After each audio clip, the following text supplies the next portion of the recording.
I am Honorable Chief Uguru Emmanuel, National Assembly member representing Abakaliki Izi Federal Constituency of Ebonyi State. Of course, my party is APC. Is there any other party than APC? We are here to know, especially in my own side, Ebonyi. Yeah, thank you. I'm coming from the background where the needs of my constituents are so many and varied.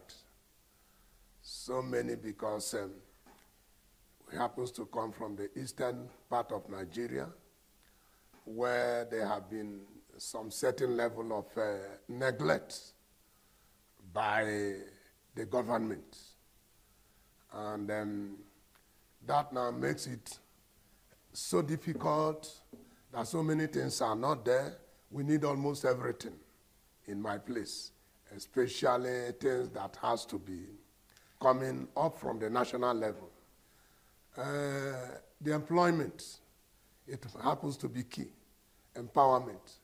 I am talking about the youth this time. You see, the number of youths, upcoming ones, are so many that they need to be cared for. And so when I was coming here, in fact, it happens to be my key issue when I was going on campaign, that I will do everything within my reach to ensure that by the time I will come out, I will not be leaving my people the way I left them when I was coming to the National Assembly. And one of the things that I have to do, which I'm already asking God to back me up with my own effort, is to get them empowered. Empowerment can be in the area of employment.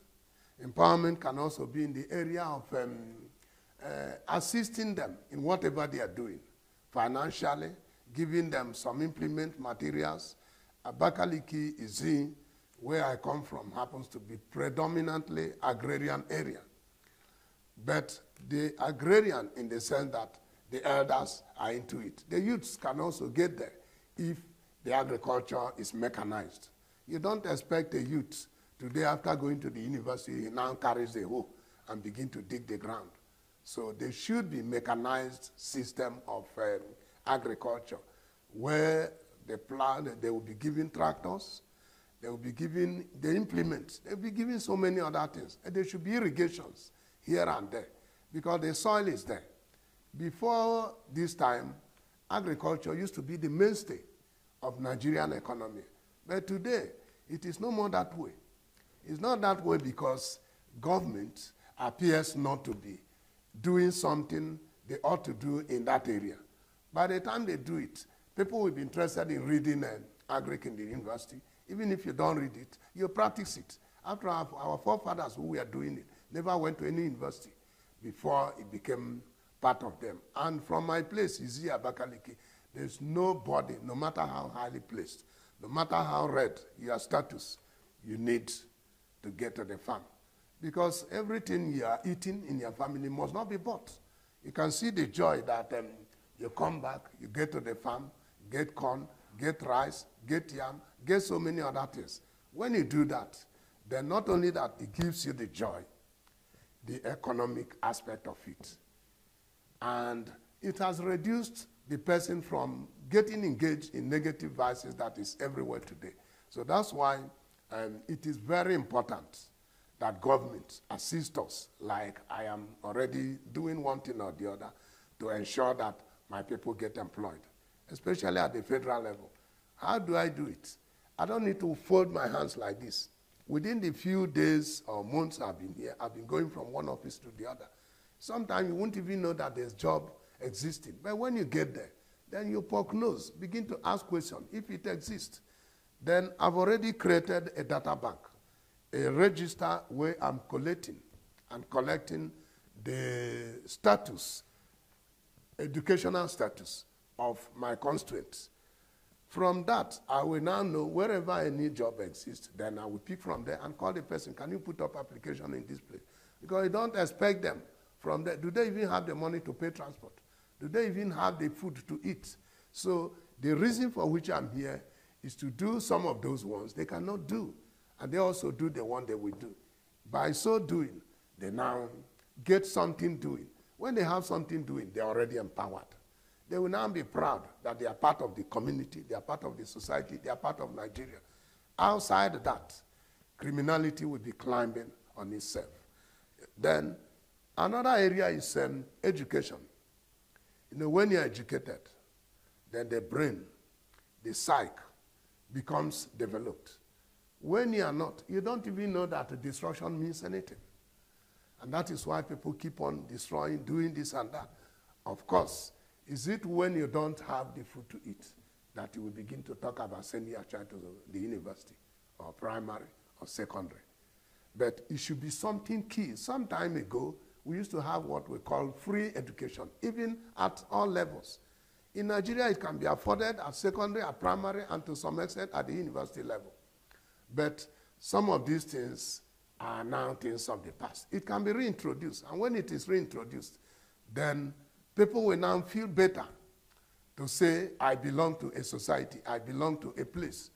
And those things they used to do, which they didn't know how bad it was, they will now stop it, and they begin to develop their brain. When your brain is developed, then you think faster. What do I do to do this? What do I do to do this? But the moment you are not educated, then, of course, education does not only mean going to the four walls of the classroom. You can still get educated without having a formal, by skill acquisition, you acquire skills, you acquire so many, either these artisans something, then you get it acquired. With that, you now help yourself and even get people to work for you. That is to say, you begin to employ labor instead of always waiting to be employed. We are the subjects of government. And if you remove government, then there's going to be anarchy. There will be a lot of problems in the society. And so government is a constituted authority where things are done in an orderly manner. And so if you want to say, how do I do this without the government? We are here because government constituted, and we have the three arms of government. You have the judiciary, you have the legislature, that is where we are here in the House of Representatives and of course National Assembly General, and you have the executive. So there are moderations on this. So there's no way we will not depend on government, because we talk of roads. Government should work on the roads. By the time the roads are worked on, you discover that these farmers, whatever you do, whether you are farming or what, you now have access to bringing out your products to a place where you will sell it reasonably. Members can do that, but till when will government do it? Will members continue to do it? Doesn't government, there's appropriations. Money is appropriated to be done this, to be done that. So if you insist that individuals will continue to do it, individuals should be assisting. They should be assisting to do that. Because if you say that it is individuals, what of the areas where you don't have well-to-do people? And where you don't have them, how do they now do those things without government coming to assist? And how do we become the food basket Nigeria, the food basket of Amina, the food basket of the people? I am saying that it is not going to be easy for a member of the National Assembly to work without the government. What we are here is to attract government presence to our localities so that the people will feel the same. They will have that sense of belonging like their counterparts in other parts of the country. Engaging with the members of my constituency, that one is as simple as ABC. I must be close to them. If I were not close, I wouldn't know that their need is education. I wouldn't know that their need is employment. I wouldn't also know that we have peculiar issue in Abakaliki Federal Constituency, and that is boundary adjustment between my people, Abakaliki, Izi, and the Cross River in Yala and the Bubra local government. By being close to them, we interface. 2, we should be having regular constituency affiliations. That is to say, meetings, where, as I am here in Abuja, within a period, I go back home. And when I go, I will relate to them. Then they will also relate to me their difficulties, their findings, because I'm here representing them, not myself. So I must be close to them. 2, by being here, you know, we have to be interfacing with our other members in the National Assembly, where, assuming you have a motion on a particular issue, then you tell them, can you help me in this area so that I help you? And that's what we call lobbying, of course. Lobbying means to help you, not lobbying anybody to do something that is not right. I have mentioned some of the issues that are peculiar that I need to do in my area. These may not be the same thing with others. And so it becomes an issue of give and take. Help me let this sail through, and I will help you let your own sail through. So these are areas I think I will help my people. And it's not a question of if I will. It's statutory that it must be. I already have my constituency office, and I have staff there. Here in the National Assembly, we have the SLA, Senior Legislative Aide. You also have the Legislative Aide, who, at least these 2, should be around here, maybe with the Secretary.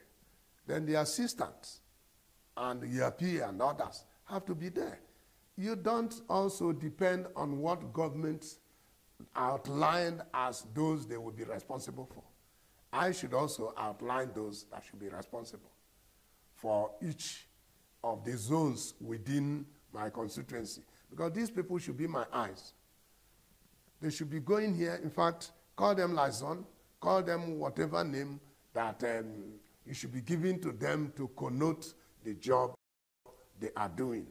Because it is very, very important. And without that office becomes the center of whatever you are doing, and that is what I have already done. Incidentally, I don't have the clip of it. It's in video, where I've already gotten an office in Abakaliki, at least at the center of the 2 local governments that make up my constituency.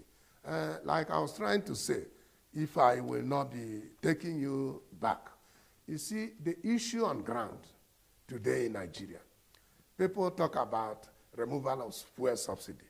People talk about this and that.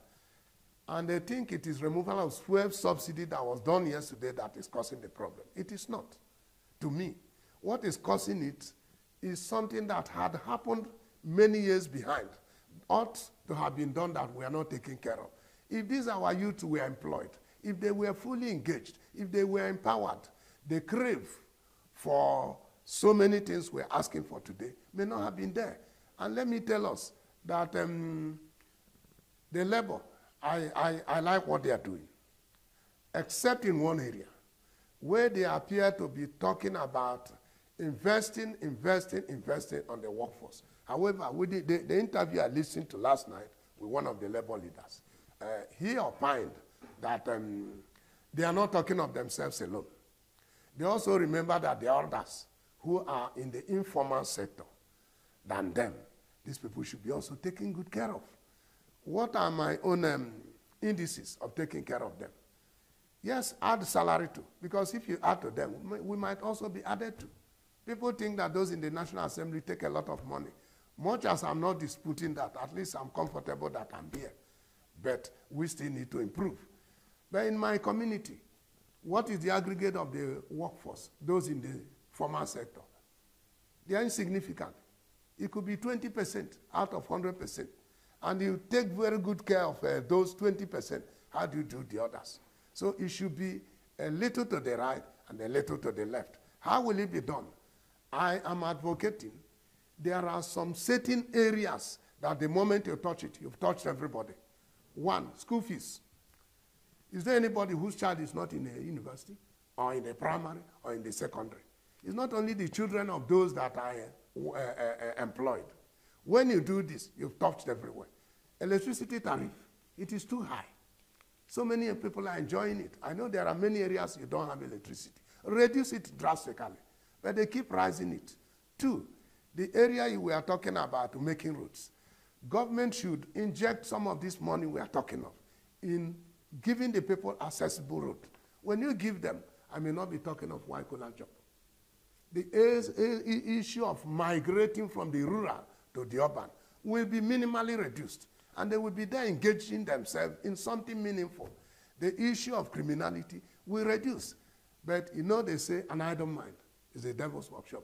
When the mind is idle, the mind will never be told anything good except to do what is bad.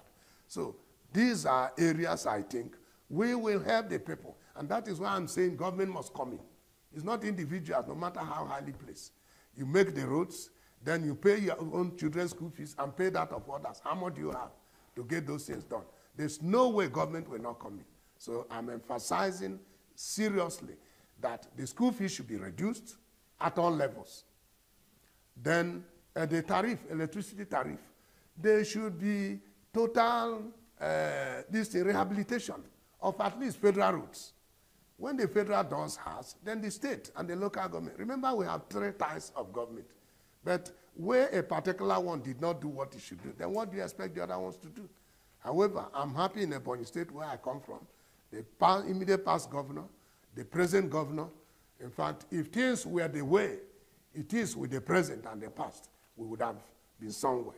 And because things were not like that, that is why Ebonyi is still lagging behind, and we're asking for assistance from the federal government.